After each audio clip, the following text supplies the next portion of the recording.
Welcome to Conversation for the Soul. I am Alleson Gregary, and today I am here with Nicky Hamid, and I hope I pronounced that right, Nicky. Nicky has a beautiful description on his Facebook page, so this is how we're going to introduce him today. Nicky, a point of light within the mind of God at the source of all that is. Welcome, Nicky. It's so wonderful to have you. Thank you so much. Thank you. I'm excited to be here.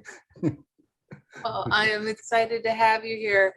So I always like to start with, how did you get to where you are now? What was the thing that woke you up? Were you born that way? Did something happen, shift in your life to bring you on this spiritual path? Well, I think that it's really been always, and I never had a big one moment.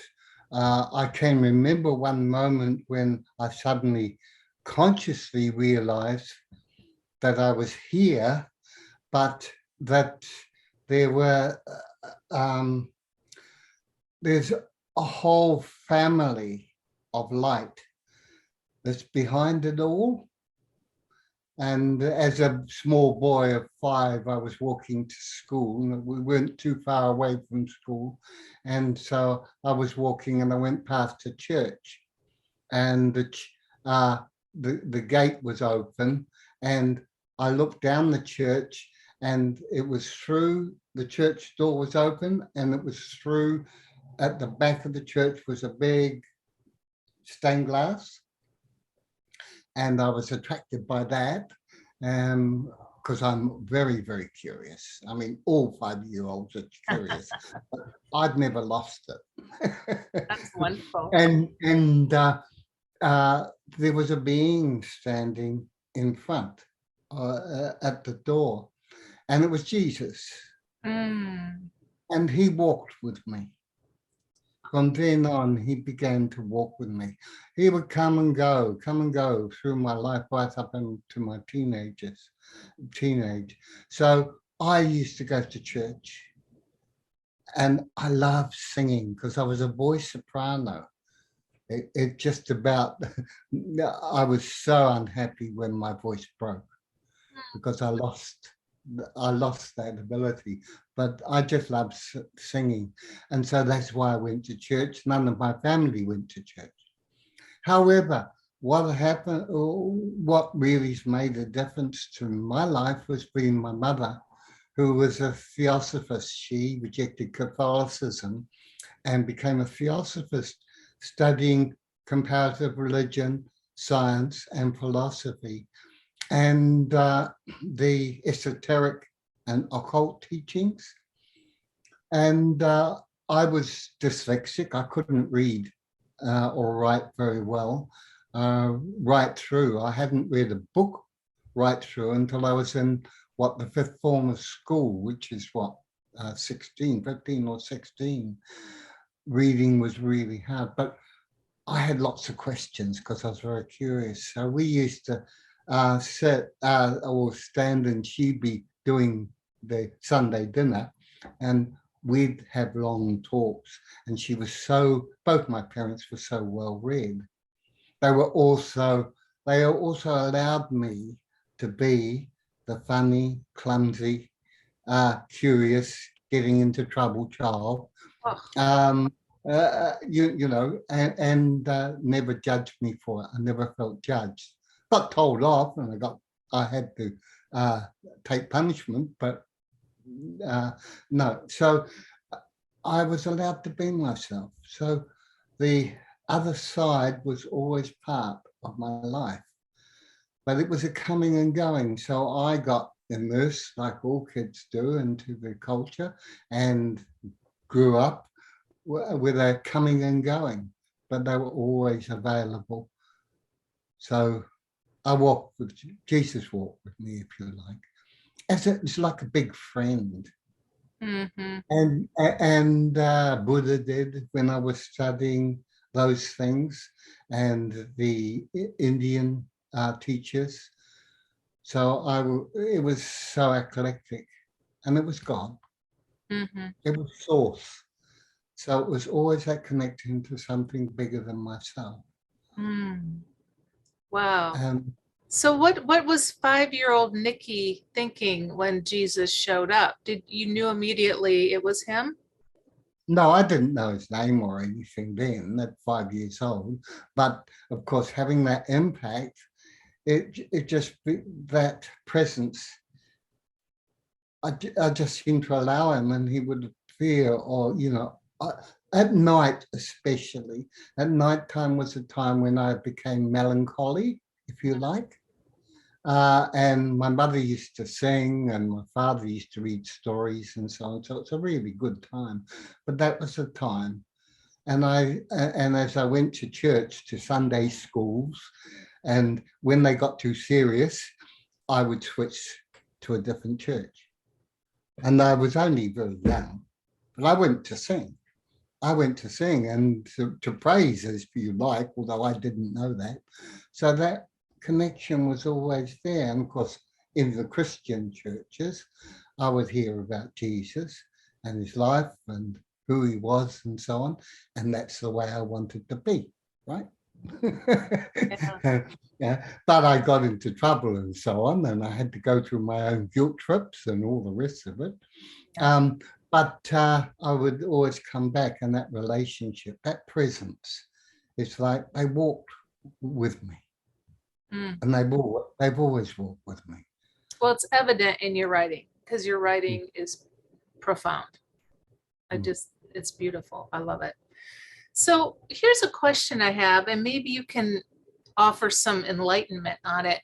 It seems like a lot of spiritual folks that have had early awakenings or came in that way, it kind of gets put on hold during the teenage years. Why is that, do you think? Well, I mean, Wordsworth said it beautifully in his poem, Ode to Immortality from Recollections of Early Childhood. That was his poem. I loved it, this one, when I came across it in early high school. But he said, um, the knowing fades into the light of common day. You have that knowing when you're very young, and because of the demands uh, of 3D, it fades back. And of course, we all have a culture which is telling us not to believe ourselves and to believe someone else. Yeah.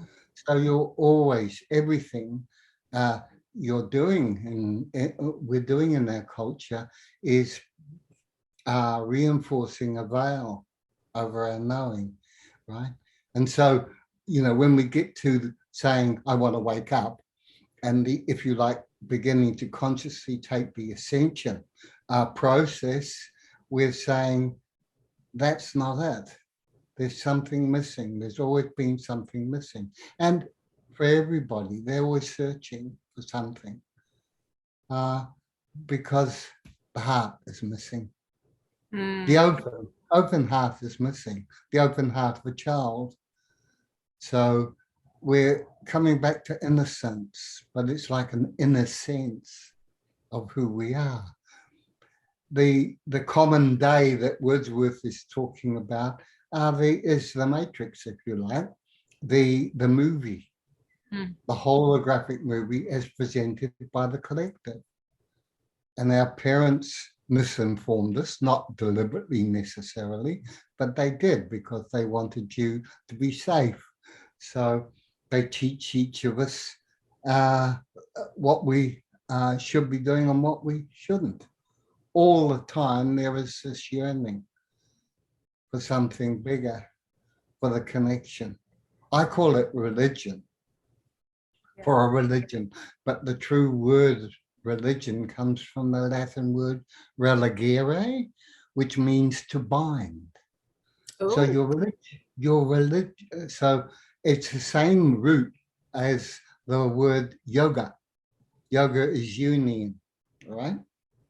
And so when Jesus said, my my yoke is easy, my burden is light. He was saying my connection. You know, we had two oxen and you yoked them together so they went in harmony. That was the yoke, that's the yoga. The yoga is that unity. Religion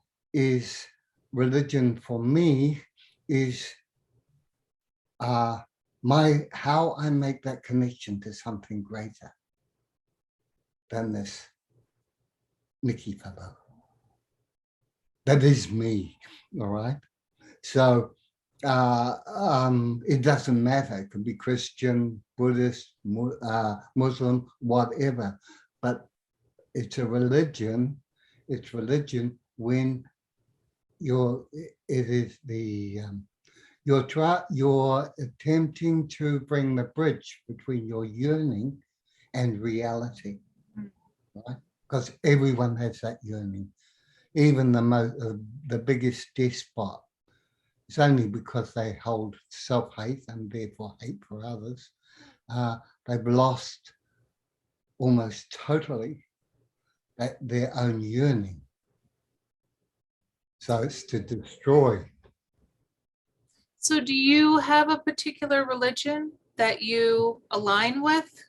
No, I've never had one. Even when I went to church, that's why I had to shift, because I mean, I was having conversations with my mum, and mum was totally acceptable about reincarnation, and it made sense to me, and the law of karma at that time, and so I would be sitting in Sunday school, and the question would come up, and if it were relevant, I would say that doesn't make sense because we come back. Of course, Yeah. That didn't sit well. That didn't. The nuns don't want to hear that. Yeah. Well, I never exposed myself to Catholicism because my mother had rejected it, and she'd had a lot of pain in that rejection, and I saw that she still held guilt most of her life that was implanted in her from the Catholic Church. Yeah, it is a very deep program. Even though she had this knowledge and understanding way beyond it, the guilt was still there. And so I never went that route in my young boy search. I was going for the songs. Yeah. I was going for the praise to Jesus then. Now I know it is the Christ.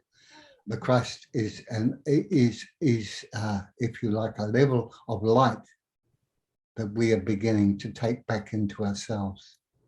Mm. So when Jesus says, I am the way, the truth, and the light, he's saying the I am is, not I as individual, as separate. Right. Yeah, right? So, so it's the Christed light. And this is why we came. Everyone who's waking up consciously now heard the call. And they said, yes, I'll come to earth. And they may have come many, many times, but they come. Why? To bring the light, light, the Christed light, the higher light of love that is within our heart as children. You know, your parents sound pretty amazing. For you to end up back in the time of your parents to have such progressive role models. My mother was very progressive. She left her family when she was 16 and went to work because we lived just out of London. And she went to work in Belgium. I think she was a nanny to one of the children in the royal family then. Wow. Yeah, and she went at 16, left her family because she just couldn't take being in that family anymore. So she was an independent thinker. And later on in her life, when I was away at university, she became a politician. she was fighting for a party in New Zealand called Social Credit, which basically said the banks are making money, the government should be making the money and redistributing it. You know, so it was social credit, and it was poo-pooed. It was called funny money and all the rest of it. But she was that progressive. She, as young children, we used to take pamphlets and put them in the letterboxes against fluoride.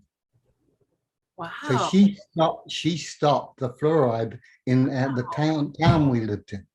And how did she know that was detrimental? Just from her Well, studies, or she was awake, wasn't she? Yeah, she understood the history of the Nazis and so on. Yeah. Wow. But she both parents were very widely read. My father was more a Taoist. He was, you know, he used to upset my brother a lot because every time my brother would come up, because he was a bit of a crisis, he used to see crisis, and my father would say, "Don't worry, son, nothing's permanent," you know, and of course that would make my brother really annoyed because he was going through trauma, and his father was saying, you know, just my father was saying, just, you know, it'll pass. Yeah, that would probably be frustrating as a younger person. Yeah, So but go ahead. I'm sorry. no, that's all right. That's all right. So they're both widely read, very read. You know, they read 4 or 5 books a week each. They were read, and they just, you know, they were such wide readers, and I didn't read at all. Well, they told you stories. They shared it all with you. It sounds wonderful. Yeah, based on my question. None of them ever rammed anything down my throat, you know, or you know, morals. Yes, they would. You know, we had rules in the house. You were blessed, definitely. Yes. So, question: what do you think about off-planet beings? And is there a group of off-planet Christed beings that exist and are assisting our planet? Well, I think that in our evolution, we have various degrees of awakeness, as it were, various degrees, because the spirit and spirit layers are vast. So there are spirits coming from all levels way beyond our description, and below, because as there is as above as so below, yes. And so we have the shadow, those who operate in the shadows too. But yes, I mean, all in our evolution, we have what we call masters. And some are incarnate, and many are incarnate. You are in the school, and I am in the school of masters, right? So we have a hierarchy of authority, but the authority is not authority over. Authority is knowing. Yes. Right? So if that is true, it's just as true with the star beings. There are star beings of all levels of awareness. And so we have ascended masters. We have the Elohim. We have spirit mentors, which go far beyond that, who have never incarnated and never had life in our universe as star beings or anything. There are creator beings who create universes. And there are the overseers of creators, and so it goes on. I mean, the further you go up and out, the finer the layers of frequency and light, and the are finer and far reaching the layers of love. I mean, human love and what we experience of love is beautiful, but it gets greater and greater, further and further, deeper and deeper as you go up. It's amazing. So I'm not just meaning you personally, but we Yes. are amazing soul beings. We've had aeons and aeons and aeons of experience. And we have decided to come and squeeze ourselves into this spacesuit in a particular holographic reality to have the experience of density and to bring our light. Yes. To bring the magnificence of our light. This is why, when you come to the nitty-gritty of most spiritual teachings, it comes down to learn to love yourself. Learn to love who you are. Learn to love the path you're on. Learn to find the gifts in everything.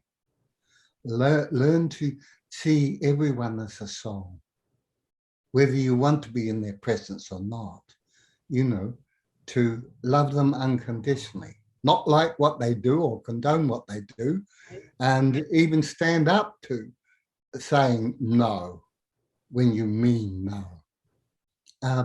But always learning never to forget who you are.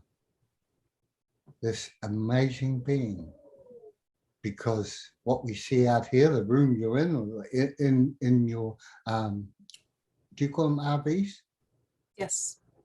Yeah, in your RV, it's a movie. It really is the Matrix, isn't it? Yeah, it is. And we created it. We co-created it. And so the change that's coming, we all know it's coming. The light has already won. It's already won. But we see the playing out of the movie. All right. And so our job is to, face the fear and step through it to choose light. Because we're in a free will universe. For everyone, star beings and everyone, they have made mistakes where they have been. And through that mistakes, they have learned to bring their light. So there are layers or levels of each civilization that has the knowing. And now they know what what we're supposed to do on Earth, and they're happy to help, but they know the law of our universe is free will. You cannot interfere. So when you say we've won, I hear that quite a bit, and I love that idea. I'm just wondering, how does that work? Because there still seems to be more pushback, more strife. They're throwing up more walls in front of us. I guess we're going to plow through them all and take back what's rightfully ours. But how do you see that playing out, Nicky? Well, it's the free will, you see, it's choice. Free will universe means choice. Everybody has choice. This is why people are saying it's got to be a certain percentage before we're going to really see the big changes. But really what it is that you as an individual have a choice to choose, even though there are conditions which are restrictive and so on. You have a choice to see where the gift is. In any given moment, the gift, I can go that way, I can stay where I am, or I can go that way. I have a choice. And the big free will choice is, will you choose light? Will you choose higher? Will you choose love? In this moment, when somebody has been maligning me right, trying to put me down, and I can have a, oh, I can have it all. Now, where does that all go? Where do I take that all? Do I try to handle it there and then? Or do I find another point of view? And mine is to go to a higher place. Always go to the higher place first and then see it. And then you come into and make your choice of action. And it might be, oh, go away. Oh, go away. Or you get up and walk away. Yeah. Or you sit there and you hold the light and say nothing. Or there's a whole lot of choices. Yeah. But you choose from a higher point of view because you know there's a light. There's always an open door. Whereas others who are still in the, if you like, the asleep position, don't realize. And so the place they go to is a safe one. And the safe one is what they know. And that's quite painful. Mm. But that pain is better than jumping into the unknown because you're so afraid. We can't lose if we make the choice. Right. Well, and have the battle's awareness. Yes. That you can make that choice. That's right. And when you do that, you create and you attract other energies. Well, I'd say that there's one big thing that's missing. I see in the spiritual world still, a lot of people, for example, clearing your wounds and your problems and so on, and things that come up. There's still the feeling that I've got to do it all on my own because I won't be a master if I don't. And I'm going to say, bullshit. We are connected to all it is. And we have layers and layers of, you have the, you mentioned star beings, you have the knowing star beings. And you can call on them for the energy help. You can call on to go on into a starship and go on to a healing bed. And you build a relationship with them because they're as real as people we think are real just in this movie. Yeah. But it's up to us to develop that relationship with heart. And you don't go to them just in trouble. You go to your spirit beings when you feel good. I feel this way. Sometimes I doubt, can you come in and help? Go into my auric field and pluck out where the shadow is that gives me this self-doubt and bring me more of that feeling. And you share that feeling because they really get the feeling. Yeah, yeah. You know, that's so interesting that you say that because I was doing that a couple weeks ago. I was having a very beautiful experience and I just started talking to whomever it is. I haven't identified them clearly yet. And I'm like, this is what it feels like. Feel it through me. Experience it through me. And it was just so expansive. That's beautiful. That's beautiful. That's a real key. That's a secret. It's the same in our imagination. When you go into your meditation, to imagine, to pretend what you long for. Pretend like a child. That's the child innocent. And in that moment of pretense, they can begin to feed your imagination. Yes. Because it's open. And they feed it so that you find the experience of that and the connection and the feeling connection gets bigger. So that's building a relationship with your spirit. I say company of heaven. All right. And you can go as high as you like, and you'll probably be mentored step by step by step to higher and higher. And we're talking way beyond the Elohim. You know, and we don't have the words for it. We all have guides and so on. I have God, but for a long time, you know, it was hard. I found that I was looking for a name. That wouldn't give me a name. They wouldn't give me a name. Now I have to make up my own names. I make them up, and then I know who they are, you know, by the feeling. But uh, I understand why, because all as we go higher, we meld together. It's like as we are more and more in tune with each other through things like Facebook, one person says it, lots of people say to me, how do you know? You know, it comes at the right time and so on. This little fellow, Nicky, doesn't know, but the we does, because every time I write, I say, what does the collective, what does the collective need to know today? Mm. And then it comes. Yes. So it's a we thing. So in other words, we are collective, not and an individual soul, a unique soul. Well, we're collective. When we meld together as we go higher, we have this ability to meld into each other and become a oneness. And that oneness is bigger and bigger level. So it's really beautiful.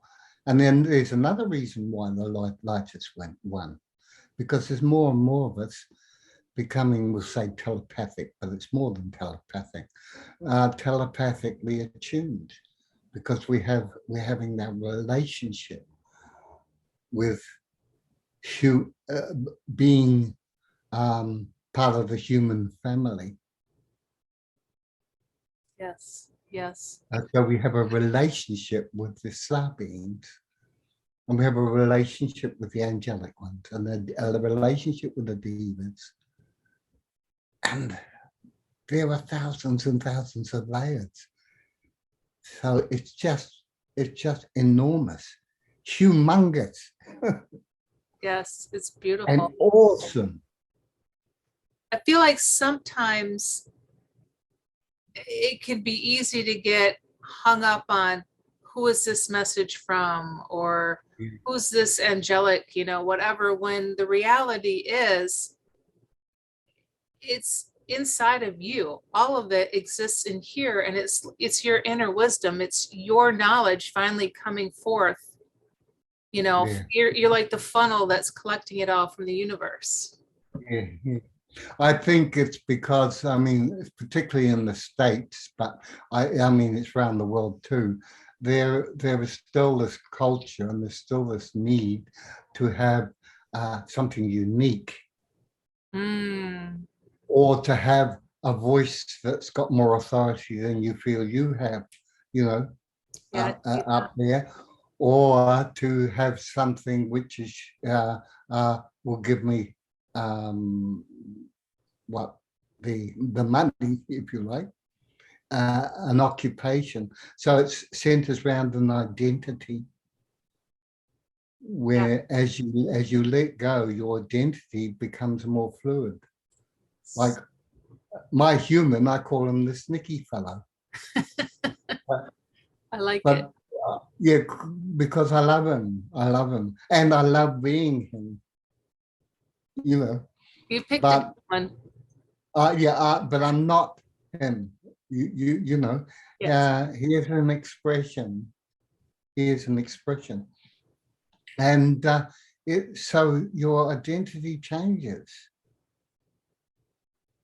So, if you like, a point of light within the mind of God says to me that you're much more than you can ever think or feel, you know, in this embodiment, and it's okay. You don't have to know all that. It's simply bringing your light, your shine, your presence, your joy, whatever, into this realm, and being present in sharing it, and seeing the possibility in everyone, even if they are in great hurt and seem a long way away from it. To know that they're a soul being as you are, and they are doing their journey. God bless them. God bless them. Even though I can't stand your presence and I have to leave the room. Yes. That is not a judgment. That is my choice of what is acceptable to me and what is not. And that's allowed. That's free will choice. Yes. So there's no one judging us. No one judging us. Just ourselves. Yeah, just ourselves judging ourselves. Yeah. So it's like, again, be like a child, light-footed, playing hide and seek. Mhm. Something I'm curious about. I don't know if you've ever followed Dolores Cannon or any of her teachings or not, but I've she heard. talks about the background people.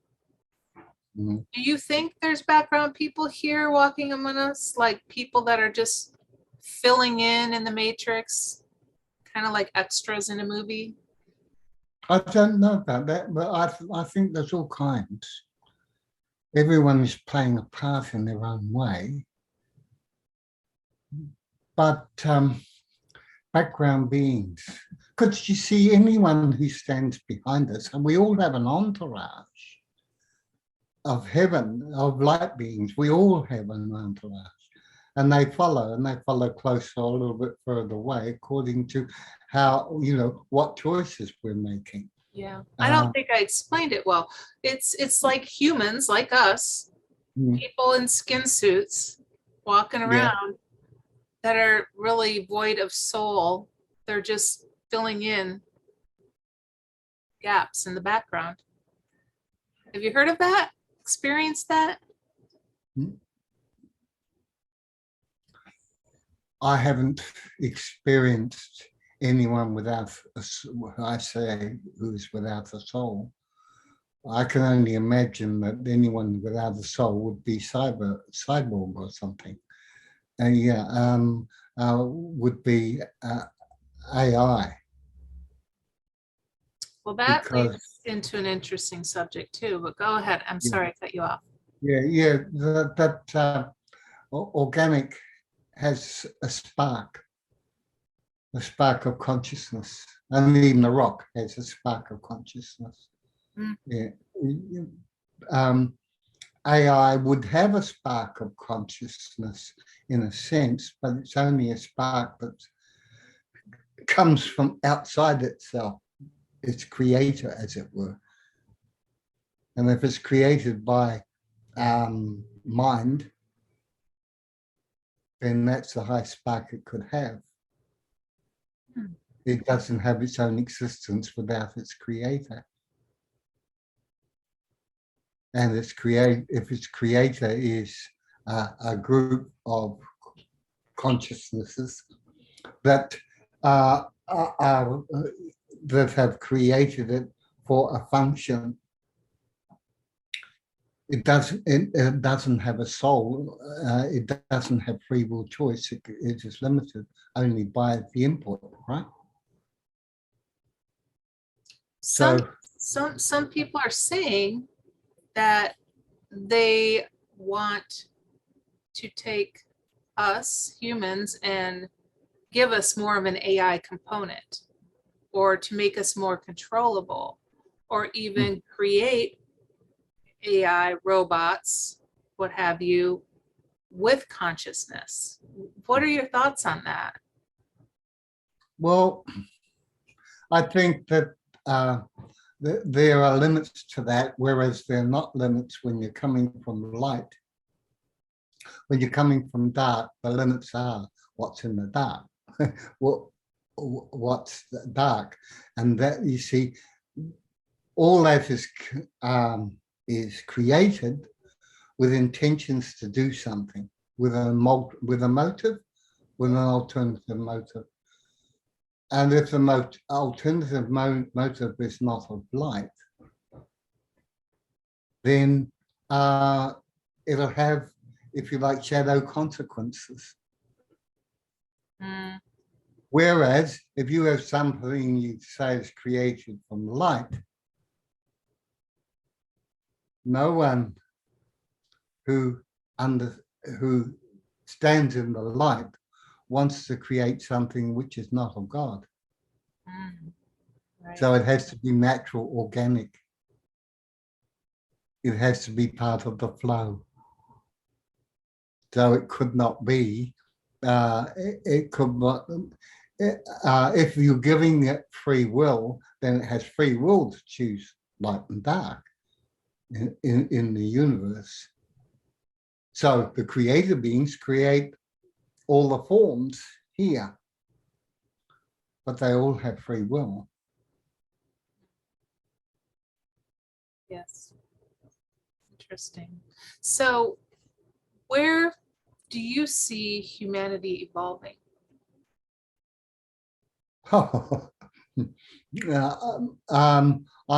I see them evolving according to my dreams. So I would say, where would you see it evolving? Because so like whatever we want to create will evolve. will evolve, but it will evolve in such a beautiful way that it will interconnect with others of evolution. So this is why we cannot say, and this is why the masters cannot say how, how and when we're going to do this. If you like, turn around. Humanity fully is going to turn around, but we will do it. The form it will take is dependent on us. So you can think, oh God, how long is it going to take them? But you could also say, how exciting, because you and I and all and everyone we know and all of humanity is going to have to learn, not have, but you choose to learn together. So I have a vision of we'll say a university of light. But I know people, I have in mind what the sort of thing would happen in it. But the individuals come and they have their own point of view. And some of them may not agree, or I may not have thought of. But that's got to be possible. And they've got to be allowed their wings. And nobody knows what's going to happen, just them flying on their own in this community, or how we will meld together. But we don't go in thinking, well, we've all got to think the same, or we've all got to do the same. No, let's play. Let's see how it develops. Let's trust. Let us find the bridges between us, rather than, most meetings in our current system have been, you get to a meeting and you gradually dismiss all the things that you think don't work. Well, this is the opposite. It's saying anything is possible. If this is what you want to do, then go for it. And let's see. We're behind you. Even though you could think to yourself, good grief, I can't fathom that. Because there's a soul, creative soul exploring. And only good can come from it. Rather than being suspicious and the whole crazy idea of let's think up the right way to do it and then do it. You can't. You cannot say, tell me what I'm like saying to a blind person trying to describe the color green. They haven't experienced it. When they experience it, if you have an operation, they open their eyes, they see it. It's just so totally different. So we have to allow other people to experience. That's what we're doing now, allowing the shadow to come up and for people to see it. And sure, you may see it, but it takes a while for others to make that change. Yes. It's funny because I did my PhD in psychology on what I'll call, for want of a better term, without getting technical, is frequency of exposure. Hmm. I was interested in curiosity, funny enough. But yeah, in curiosity and what determined people who were curious and what were the elements of it. But coming down to the initial part, I was taking a basic idea that given all things equal, expose a person to something frequently and they're more likely to like it, you know, to have an attraction towards it. So we say, I said, familiarity breeds liking, not contempt, but liking, liking. And by and large, that's what happens. And so people are having difficulty waking up because they're going for the familiar, that safety. Yes. And familiar is listening to authority. And you see it in the spiritual communities, you know, it seems that they're very flexible, but they're still this going to channels all the time and going to authority, authority. And people now are beginning to discern more, well, it's a presence. The presence is what you look for. Mm-hmm. Or you feel a presence with someone when they're genuine, authentic, when they're shining their light. It sticks even if you don't know what it is. This is why we're here. We're here to shine our light. Yeah. And this is what, I mean, I talk to people in the supermarket. Most of them are masks. I never wear my mask. And we can have conversation about the weather. But you can feel that settling. When you're talking to them and you're seeing this beautiful soul who's doing the best they can, and is confused and so on, and you talk about something quite mundane, but you feel it here for this person. It touches them. You see them change. This is how we change the world. This is how the hologram will change, by us changing our reality and making the choice.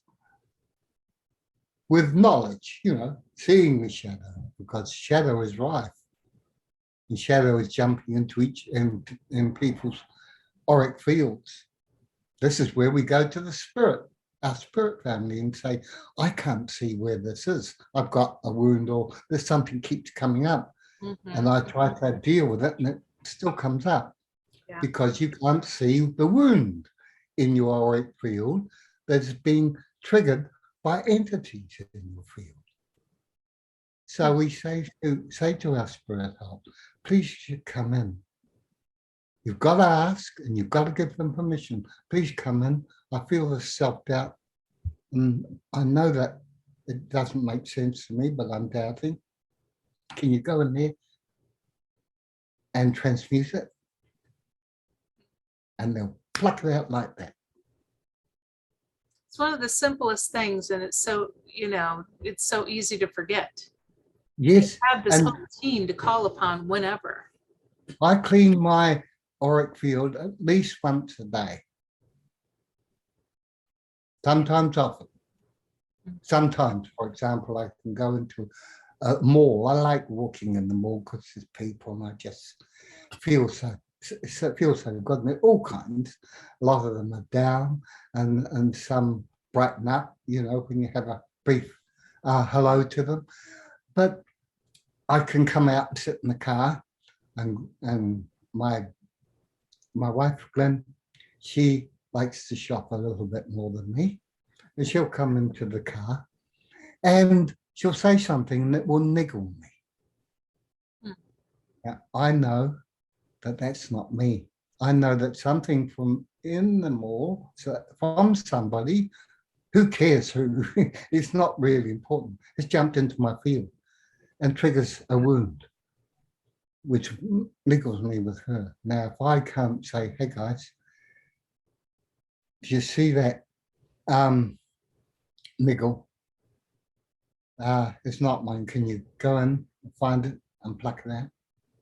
And they do it just like that. And they replace it. They don't just pluck it out. They replace it with a higher light, because there's a gap. When you take the entity has been there, and the entity has an authority, if there's a hierarchy of authorities.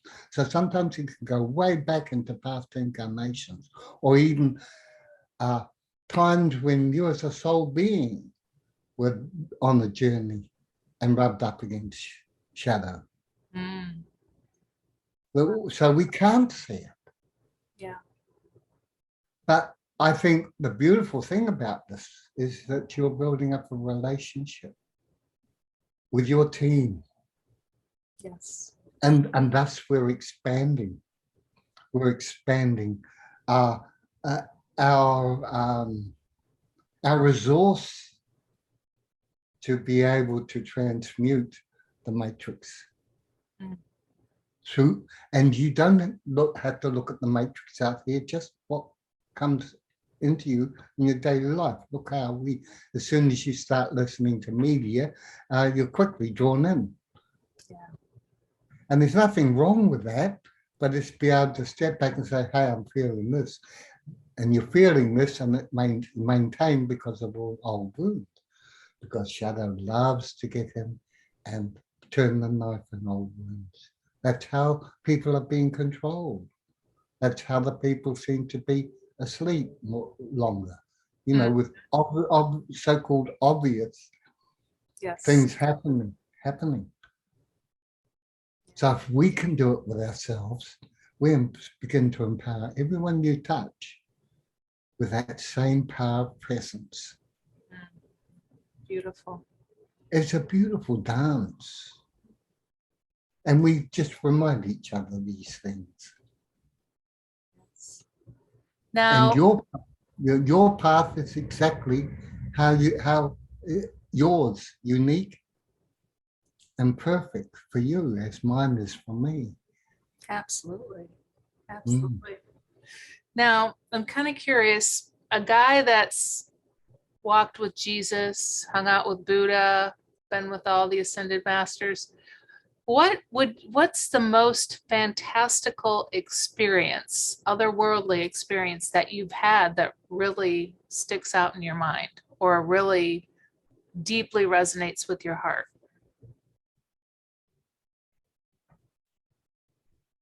I haven't got one. I haven't got one. I can't. There are lots of them. Most of them have a funny side to them. I like that. Yeah, well, I'll give you one example. I used to hold every Sunday night a satsang. A what? Satsang, a satsang, which is a spiritual meeting. Oh, okay. Where we meditate and so on. And I had a group of people for some years. We called ourselves the brothers and sisters of the golden light. And we were doing things to get an orphanage in India, and we're doing works as well. And I used to send a newsletter around the world, just a type one on the old Setna, used to roll it round and I came to the time when I was going to disband it all, because they were making me a guru and I didn't want to be guru. And I was sort of pandering to that guru-ness, and I caught myself becoming somebody I knew was not right. So it was a big time of change for me, and my ex-wife found another partner, and so the whole thing was changing. And so in going within, I was probably at a crisis. My kundalini was going up and I was out of my body a lot of the time. But I used to do these writings for this newsletter, and I used to think it was me, and then realize sometimes it wasn't me, it was someone else. So who was it? And a being came to me, his name was White Cloud.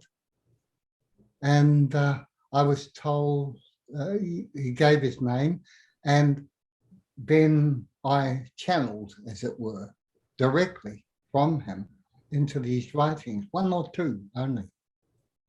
And so I began to talk to him for advice and so on, much more directly as a being. And I'd never done that before. I'd be in the presence, but I'd be writing. So this happened for about 6 weeks and suddenly stopped. Nothing. It was like he's totally gone. And I felt that somehow I'd done something wrong, and I cut him off. And one day I heard this laughing, and I asked what it was, and I said, "Do you know who White Cloud was?" I said, "Well," I described them as a master. They said, "No, it was you. You were channeling yourself." Wow.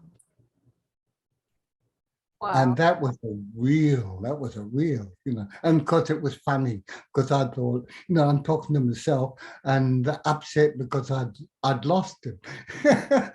And I was there all the time, right? Oh. And it was related to the guru thing too, because looking for someone outside yourself. Yes. Yeah? Yes. Right. We do that a lot, don't we? Yeah, and you think of where people are channeling. I mean, if it's a true channel, they don't advise you what to do. They speak around things, but they're all the time cajoling, pressing, pushing, nudging you to make the choice yourself. Mm-hmm. So yeah, this is really important. I think this is the time now where we say, I am.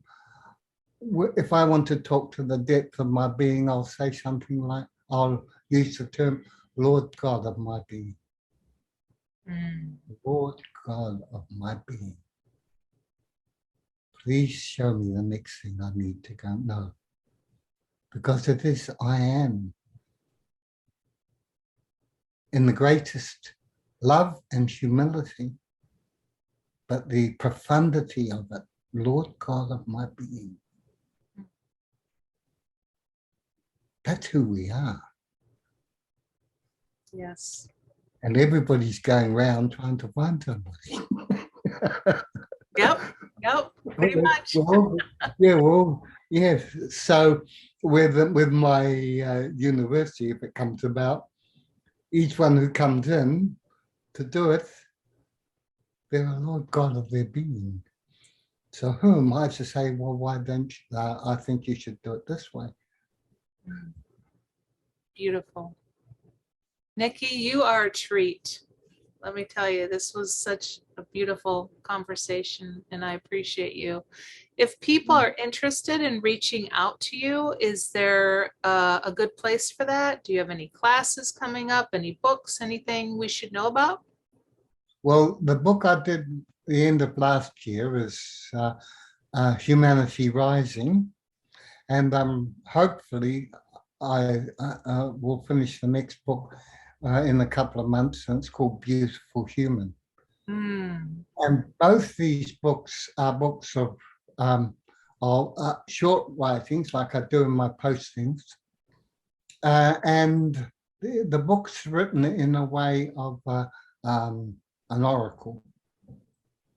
So they have, it's part of a series, and they have 99 different reminders in there, and they're such that if the person opens it, there's always something for them. Or they can make cards, say number them 0 to 9, and you shuffle them and choose a number, and then do it again, shuffle it, and you get a number between 1 and 99. Beautiful. And that determines. And there is a relationship that builds up, and it works for people. It does. It just really works. does. Yes. It works. So the first one is on Humanity Rising, and this next one is Beautiful Human, which is who we are. And so they're an experience. And I do those on Amazon. I also have 3 or 4 other books. One's called All You Can Be, and that really gives an overview of spirituality in a simple way and what's happening to us. The next one is The Shift to Fifth Dimension. That's a series of readings. It's a shortish book. And the other one is Quantum Self-Healing, The Power of Coloring Mandalas, because I developed through experience, through asking, a method where people can heal themselves using mandalas. And I also speak of the journey I had going through chronic fatigue, total breakdown of my immune system, and cancer, all 3 of those, that actually showed me the system that I use. Because initially my question was, I'd love to have a way of healing that costs virtually nothing to people, that doesn't require them any consultation, and it works. And so it showed me. I didn't ask for the experience, but I was given the experience. Nicky, you're an interesting guy. I could talk to you for days. I appreciate you coming on so much. Thank you. And I'd love to have you on again sometime soon. That would be such a treat. I'd be happy to. And you're a beautiful baby. Oh, really, thank you. I love your light. Thank you so much. Well, we're going to say goodbye, and you can stick around and we can chat a little bit afterwards. Bye, everybody. Bye, everyone.